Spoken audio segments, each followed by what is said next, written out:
श्री शिवाय नमस्तुभ्यम। स्वागत है आपका शिव पुराण श्रीरुद्र संहिता द्वितीय खंड 34वें अध्याय में यज्ञ मंडप में भय और विष्णु से जीवन रक्षा की प्रार्थना।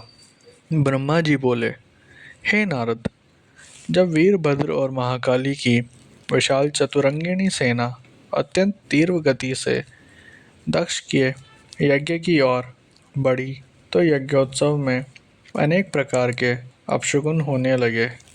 वीरभद्र के चलते ही यज्ञ में विध्वंस की सूचना देने वाला उत्पात होने लगा। दक्ष की बाईं आंख, बाईं भुजा और बाईं जांघ फड़कने लगी।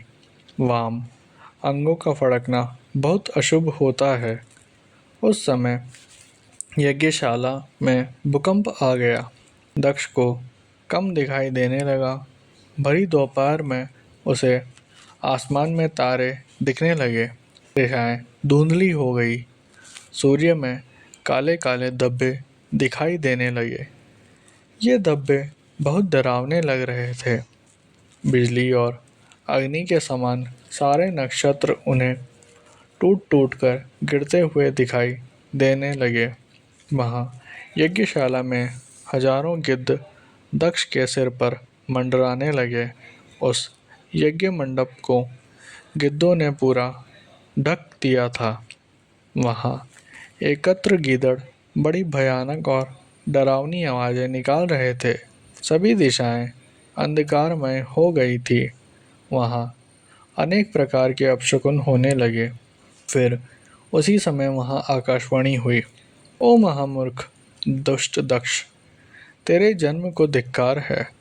तू बहुत बड़ा पापी है। तूने भगवान शिव की बहुत अवहेलना की है। तूने देवी सती, जो कि साक्षात जगदम्बा रूप है, उनका भी अनादर किया है। सती ने तेरी ही वजह से अपने शरीर को योगाग्नि में जलाकर भस्म कर दिया है। तुझे तेरे कर्मों का फल जरूर मिलेगा।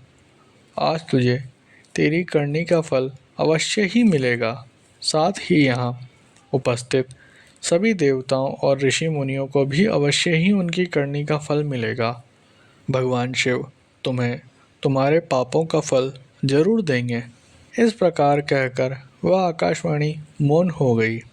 उस आकाशवाणी को सुनकर और वहाँ यज्ञशाला में प्रकट हो रहे अनेक अशुभ लक्षणों को देखकर दक्ष तथा वहाँ उपस्थित सभी देवतागण भय से कांपने लगे।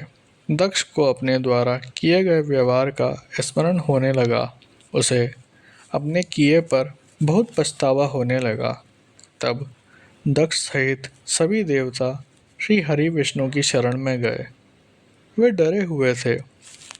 भय से कांपते हुए वे सभी लक्ष्मीपति विष्णु जी से अपने जीवन की रक्षा की प्रार्थना करने लगे।